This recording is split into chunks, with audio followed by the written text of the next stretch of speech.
میرے نبی پاک علیہ الصلوۃ والسلام کے غلام حضرت طارق بن عبداللہ رضی اللہ تعالیٰ عنہ فرماتے کلمہ پڑھنے سے پہلے ایک دفعہ ہمارا سارا قبیلہ تجارت کے لیے نکلا تھا، اور اس وقت منظر یہ ہوتا تھا کہ ہم اپنی عورتوں کو بھی ساتھ لے جاتے تھے۔ 6 مہینے سفر کرنا ہوتا تھا، اونٹ گھوڑے ہم بیچا کرتے تھے، عورتیں بھی ساتھ رہتی، کھاتے بھی پکاتے بھی۔ کہتے ایک سفر سے ہم واپس آ رہے تھے تو مدینے کے باہر صحرا میں ہم نے پڑاؤ کیا، اکیلے رسول پاک صلی اللہ علیہ وسلم، کہتے نبی پاک تنے تنہا اکیلے۔ حضور نہ سیر کرتے کرتے ہمارے قافلے کے پاس سے گزرے، خیمے لگے تھے، پڑاؤ کیا، محبوب تشریف لے آئے۔ کہتے حضور سید عالم صلی اللہ تعالی وسلم تشریف لائے، کوئی قبیلے میں سے قافلے میں سے حضور کو جانتا نہیں تھا۔ ایک سرخ رنگ کا اونٹ تھا ہمارے سردار کا جو بکنے سے رہ گیا تھا، بڑا خوبصورت۔ کہتے نبی پاک کو پسند آ گیا۔ حضور پوچھنے لگے تم کون ہو؟ کہا جی مسافر ہے۔ کہاں سے آئے ہو؟ فلاں جگہ سے آئے ہیں۔ کس لیے آئے ہو؟ ہم تجارت کی غرض سے نکلے۔ اونٹ بیچو گے؟ بیچنا ہے۔ کتنے کا سودا طے ہوا؟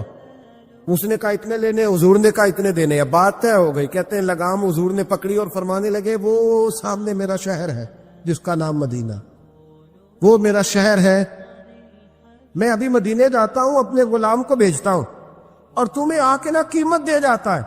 محبوب گھوڑے کی لگام تھا، اونٹ کی لگام تھا، میں نکیل تھا، میں اونٹ تھا سرخ رنگ کا۔ حضور لے کے جب نکلے نا، تھوڑا سا چند قدم آگے گئے تو ان میں سے ایک شخص بولا، کہنے لگا سردار آپ سیانے لوگ ہیں، سمجھدار ہیں، اس شخص کا نام پوچھا آپ نے؟ قبیلہ پوچھا ہے؟ ایڈریس کا پتہ ہے؟ پتہ ہے کہاں رہتا ہے؟ اتنا قیمتی اونٹ دے دیا۔ وہ سردار بھی کہنے لگا، سارے کہنے لگے یار ان کی باتوں میں اتنی لذت تھی، ان کے گفتار و رفتار اتنی باوقار تھی، مزیدار تھی کہ ہوش ہی کوئی نہیں رہا۔ بھئی ہم پرانے تاجر ہیں، کبھی اس طرح کا سودا کیا ہی نہیں جس طرح کا آج ہو گیا۔ اوہو واقعی کچھ نہیں یاد رہا، کوئی سمجھ نہیں آئی۔ وہ ابھی نظر آ رہے، ایک آدمی دوڑ کے جاؤ، دوڑ کے، اور جا کر کے نا ان سے کہو بڑی جائز بات ہے، وہ ناراض بھی نہیں ہوں گے۔ ان سے ایک شخص کہو کہ بھئی اونٹ دے جاؤ، پیسے لے آنا اور اپنا مال لے جانا، دوڑ کے جاؤ۔ ایک شخص دوڑنے لگا تو سردار کی بیوی خیمے کے اندر تھی، پردے کے پیچھے سے بولی، کہنے لگی خبردار کوئی پیچھے نہ جائے، اگر پیسے مل گئے تو ٹھیک ہے، نہ ملے تو میں دے دوں، کوئی پیچھے نہ، کوئی نہ جائے پیچھے۔ سردار کہنے لگا تو جانتی ہے؟ کہنے لگی نہیں۔ کہا گارنٹی کیوں دے رہی ہے؟ تو کہنے لگی تم نے ان کا چہرہ نہیں دیکھا؟ تم تو سودے کر رہے تھے، میں پردے کے پیچھے سے دیکھ رہی تھی۔ پیر مہر علی شاہ صاحب کو کسی نے کہا تھا نبی پاک کا حلیہ بیان کرے، بتائے حضور کے کان مبارک کیسے تھے، آنکھیں کیسی تھی، ناک مبارک کیسی تھی، بینی مبارک کیسی تھی۔ تو پیر مہر علی شاہ صاحب کہنے لگے کوئی مثل نہیں ڈھولن دی، کہنے لگے مجھ سے نہیں بیان ہوتا حضور کا حلیہ، کوئی مثل نہیں ڈھولن دی، تو چپ کر مہر علی، ایتھے جا لیو بولن دی، بس کر، تو بیان کر سکتا ہے اتنی طاقت؟ اعلیٰ حضرت نے کہا لم یاتی نذیر کپی ناظرن مثلے تو نشد، پید آ جانا۔ کہا حضور مثال تو تب آپ کی بنے گی نا، کوئی آپ کی طرح کا پیدا تو ہوگا، تبھی مثال بنے گی، تو جب ہوا ہی نہیں تو مثال کیسے بنے گی؟ کہنے لگی کوئی نہ جائے، نہ پیسے آئے تو میں دے دوں گی۔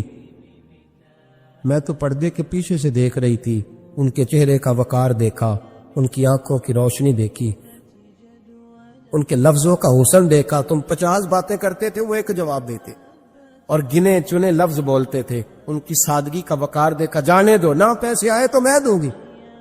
کہتے حضور گئے، تھوڑی دیر کے بعد ایک کالے رنگ کا حبشی غلام آیا، پیسے بھی پکڑے اور اپنی چادر میں نا کھجورے باندھ کے تو پیچھے ڈالی ہوئی، اور دیہاتی لوگ پیچھے نہیں ڈال لیتے، کھجورے ڈال کے پیچھے۔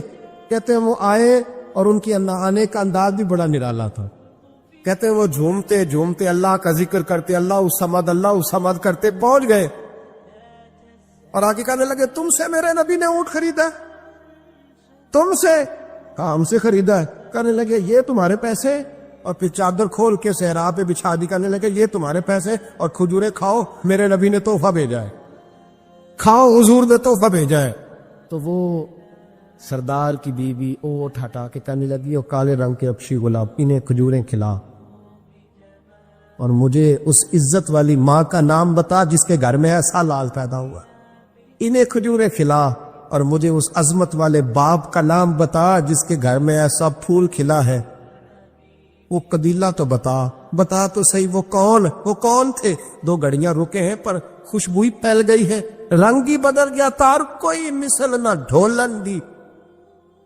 تو چپ کر مہر علی، ایتھے جا نہیں بولن دی۔ ایک روایت میری نظر سے گزری، اور کیا ہی انداز ہے امام زرقانی نے لکھی۔ ایک صحابی ہیں حضرت ابو قرصافہ رضی اللہ تعالیٰ عنہ، حضرت ابو قرصافہ رضی اللہ تعالیٰ عنہ فرماتے میں چھوٹا تھا، میری اماں اور میری خالہ مجھے ساتھ لے گئی۔ میں نے کہا کہاں جانا ہے؟ کہنے لگے آؤ نبی پاک کا کلمہ پڑھنے جانا ہے۔ پڑھیے درود شریف صلی اللہ، سارے پڑھیے، پھر پڑھیے ایک دفعہ صلی اللہ تعالیٰ علیہ۔ حضور کا ذکر ہو تو فوراً درود پڑھنا چاہیے۔ نبی کریم علیہ السلام کی بارگاہ میں نا میری خالہ اور میری اماں دونوں مجھے ساتھ لے گئی کلمہ پڑھنے۔ کہتے ہیں جب ہم حضور کی بارگاہ میں پہنچے، کلمہ پڑھا، واپس آئے تو میری اماں اور میری خالہ آپس میں بات کرنے لگی۔ میری خالہ کہنے لگی تو نے دیکھا ہے ان کا بولنا کتنا مزیدار؟ میری خالہ کہنے لگی تو نے تو وہ دیکھا، لیکن وہ جو غلام آیا تھا اس کے ساتھ ان کا رویہ کتنا پیارا تھا۔ تو نے دیکھا جب وہ کھانا کھا رہے تھے تو پہلا خیال انہوں نے ہمارا کیا، بار بار وہ ان کا ذکر کرتی، کہتے آپس میں حضور کی شانیں بیان کرتی، میری اماں بھی میری خالہ بھی۔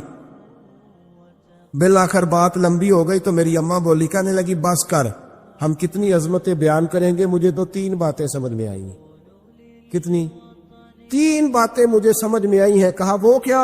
تو کہنے لگی ما رأینا مثل ھذا الرجل احسن وجھا ولا القى صوبا ولا البنا کلاما۔ کہنے لگی مجھے تو 3 باتیں سمجھ میں آئی ہیں کہ نہ اتنا خوبصورت چہرے والا کوئی شخص دیکھا ہے، اور نہ اتنے صاف کپڑوں والا کو دیکھا ہے، اور نہ ہی اتنی میٹھی بولی بولنے والا کوئی دیکھا ہے۔ تینوں باتوں کی کمال ہے، ظاہری حسن بھی کمال، کپڑوں کی صفائی بھی کمال، اور رسول پاک کا بولنا بھی کمال، لب و لہجے میں مٹھاس بھی خوبصورتی والی۔ یہ اصل حسن ہے کہ ظاہرت بھی انسان بڑا منزہ ہو، باطنن بھی بڑا صاف ستھرا ہو۔ میرے رسول پاک علیہ الصلوۃ والسلام کا طریقہ مبارکہ پتہ کیا تھا؟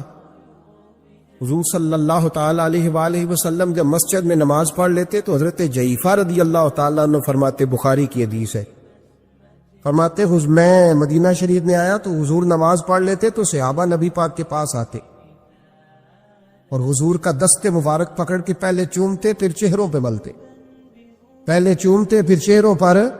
نبی پاک کے صحابہ حضور کے قدم بھی چوما کرتے، قدموں میں جھکا کرتے تھے۔ یہ تو بھائی اس وقت پتہ چلتا جب کسی سے پیار ہو جاتا، جب کسی بندے سے، میں اکثر مثال دیا کرتا ہوں اکثر کہ کسی کا بچہ پیشاب کرے تو کہہ آتی ہے، الٹی آتی ہے، لیکن اپنا بچہ بالوں میں بھی کر دیتا ہے، پھر کوئی کہہ نہیں آتی چونکہ اپنا ہے نا، پیار ہو گیا ہے نا۔ اب وہ کیفیت جب کسی سے محبت ہو جاتی ہے نا تو کچھ چیزیں صرف سمجھنے کی نہیں، کچھ چیزیں ایسی ہوتی ہیں جو محسوس کرنے والی ہوتی۔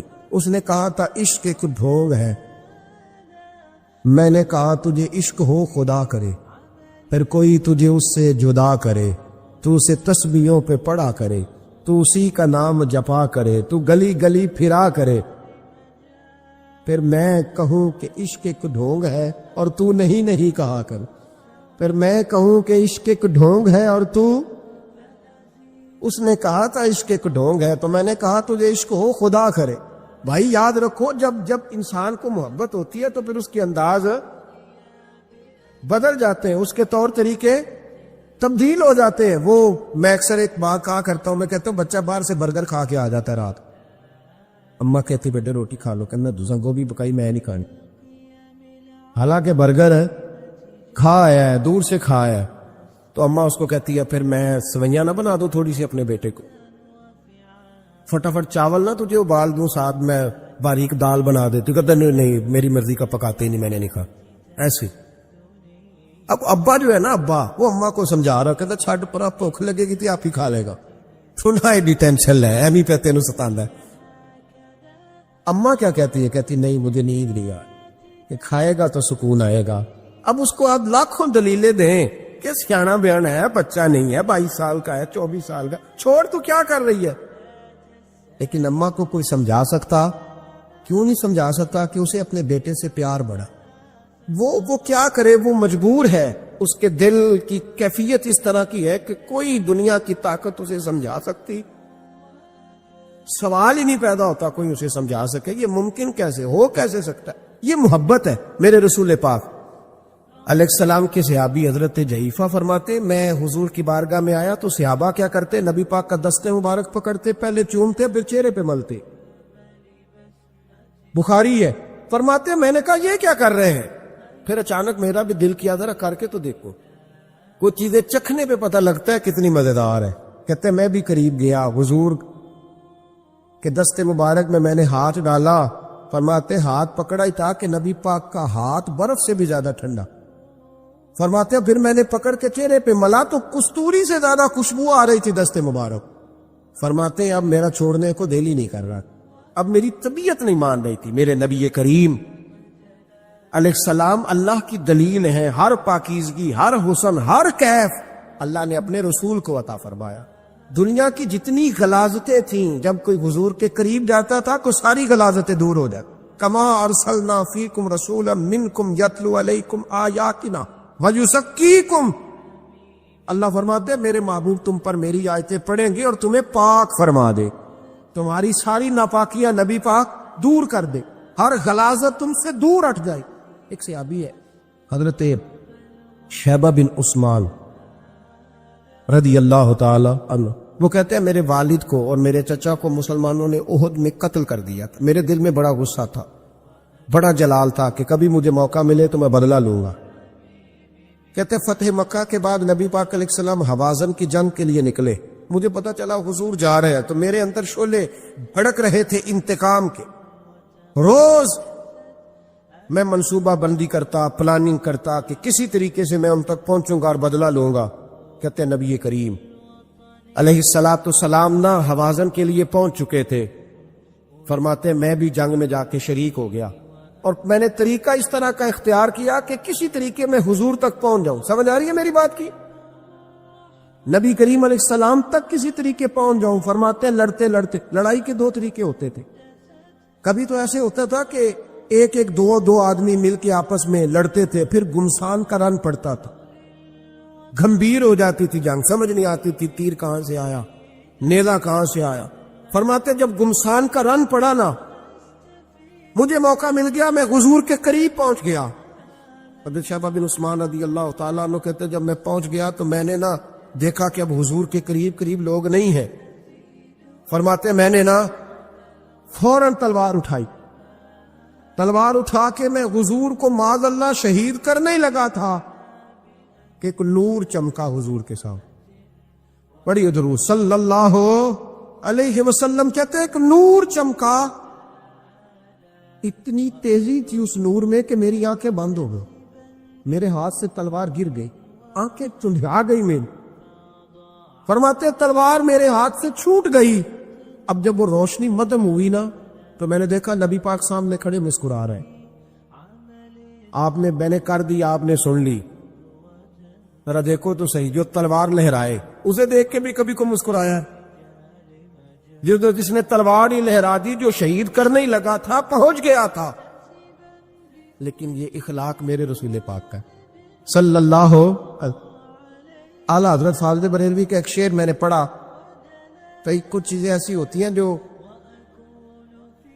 بس نا وہ آتی تو سامنے ہے لیکن وہ اتنا لطف دے جاتی ہیں کہ ٹھنڈا ہو جاتا ہے مزاج. رات کو میں شعر پڑھ رہا تھا اعلیٰ حضرت کا فاضل بریلوی رحمت، اور میں نے شعر پڑھا تو مجھے اچھا لگا سنانا. ایک دوست کو میں نے فون کیا، میں نے کہا یار ذرا شعر تو چھوڑ لے، یہ پہلی دفعہ نظر سے گزرا ہے، ابھی سیدھا سادہ لیکن روح تک اتر گیا. اعلیٰ حضرت فرمانے لگے نبی پاک کے بارے میں، فرمانے لگے سیدھی سیدھی روش پر کروڑوں درود. سیدھی سیدھی روش پر بالکل سیدھی ہے حضور کی باتیں، کسی پیچیدگی کی ضرورت نہیں. کہنے لگے سیدھی سیدھی روش پر کروڑوں درود، سادی سادی طبیعت پہ لاکھوں سلام. لاکھوں سلام میرے نبی کریم صلی اللہ علیہ وسلم مجھے دیکھ کے مسکرائے اور فرمایا جب حضور مسکرائے نا تو میں نبی کریم علیہ الصلوۃ والسلام کو دیکھ کے حیران ہوا کہ میں نے تلوار تانی تھی اور حضور نے مسکرانا شروع کیا. فرماتے اب حضور نے مجھے بلایا، آواز کے ساتھ نہیں بلایا، حضور نے اشارہ کیا یوں کر کے، فرمایا ادھر آؤ نا. فرماتے مجھے اب یہ بھی سمجھ نہیں آئی کہ کس نے مجھے اٹھا کے حضور کے قریب کر دیا. فرماتے میں نبی کریم کے قریب گیا تو حضور نے میرے دل پر 3 تھپکیاں دی. ایک تھپڑ ہوتا ہے، ایک تھپکی ہوتی. کہتے حضور نے 3 تھپکیاں دی اور دی بھی میرے دل پر، 1 پھر 2 پھر 3. کہتے پہلی تھپکی دی تو میرے اندر سے کفر نکل گئی، دوسری تھپکی دی تو میرے اندر ایمان داخل ہو گیا، اور تیسری تھپکی جب نبی پاک علیہ السلام نے دی تو مجھے ہر چیز سے بڑھ کر رسول اللہ سے پیار ہو گیا، محبت ہو گئی نبی کریم سے. آپ فرماتے ہیں اب حضور نے نا فوراً میرے ہاتھ میں تلوار تھمائی، فرمایا پہلے تو ہمارے خلاف لڑ رہا تھا، تلوار پکڑ اب ہماری طرف سے لڑ، تلوار پکڑ اور لڑ. آپ فرماتے ہیں میں اتنا لڑا کہ جو حضور کا دشمن سامنے آتا میں گلا کاٹ دیتا، جو آتا میں اس کے ٹکڑے کر دیتا. فرماتے ہیں پہلے میں باپ کا بدلہ لینے آیا تھا، اور اب میرا یہ حال ہے کہ اگر میرا باپ بھی سامنے آئے گا تو میں اس کا بھی گلا کاٹ دوں گا، لیکن حضور کے قریب کسی کو جانے نہیں دوں گا. حضرت شیبہ بن عثمان کہتے ہیں جنگ ختم ہو گئی، حضور خیمے میں گئے، میں بھی گیا. اب نبی پاک لوگوں سے باتیں کر رہے ہیں، حضور لوگوں سے باتیں کر رہے ہیں. میں ایک کونے میں بیٹھا سوچ رہا ہوں کہ میں تو بدلہ لینے آیا تھا، یہ میرے ساتھ ہوا کیا؟ حضور لوگوں سے باتیں کرتے جا رہے ہیں، میں سوچتا جا رہا ہوں کہ میں تو انتقام لینے آیا، یہ کیا معاملہ ہوا؟ کہتے محبوب نے اچانک میری طرف نظر اٹھائی اور فرمانے لگے شیبہ ایک ارادہ تو نے کیا تھا جو غلط تھا، اور ایک ارادہ میرے رب نے کیا ہے اور تیرے اوپر فضل فرما دیا ہے. فرماتے حضور نے اب مجھ سے فرمایا کوئی خواہش ہو تو بتاؤ، مانگ لو کچھ مانگنا ہے تو.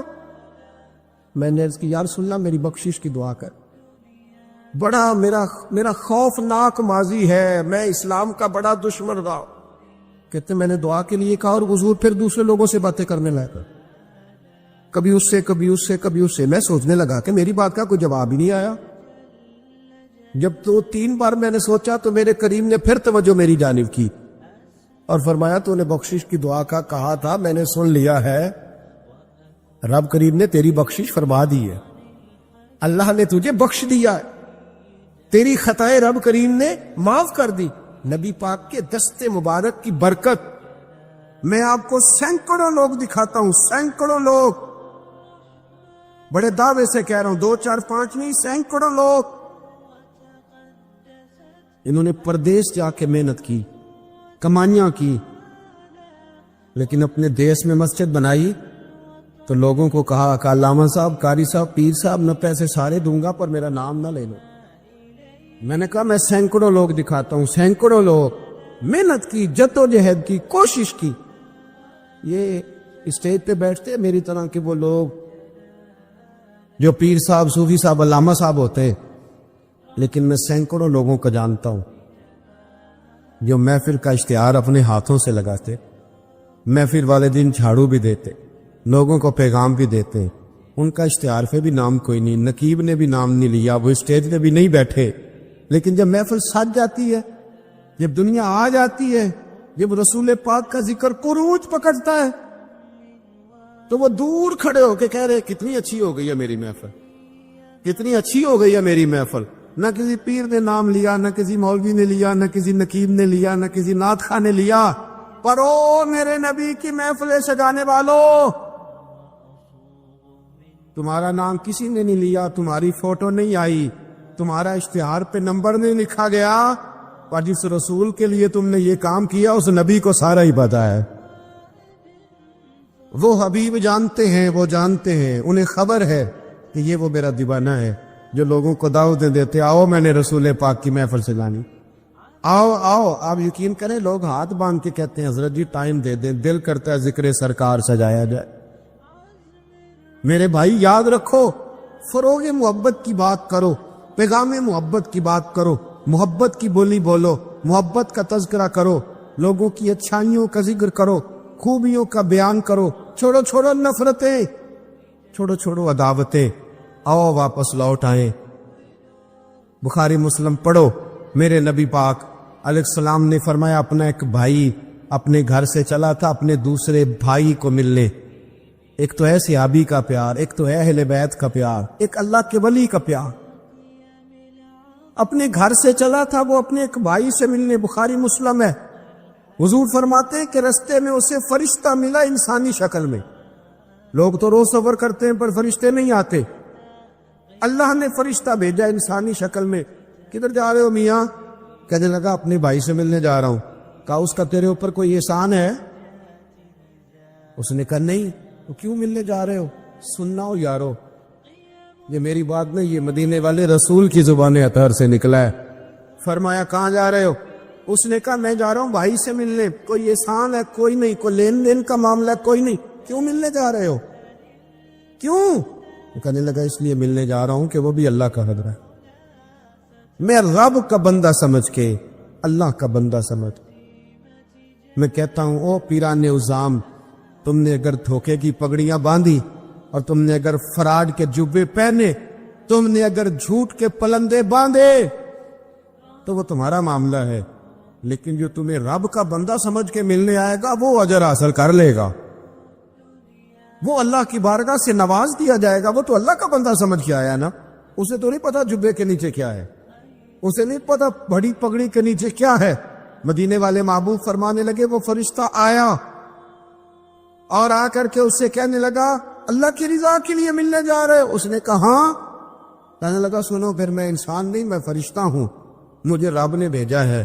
اور رب فرماتے ہیں جس طرح تم دونوں میری رضا کے لیے آپس میں محبت کرتے ہو نا, اللہ تم دونوں سے محبت فرماتا ہے.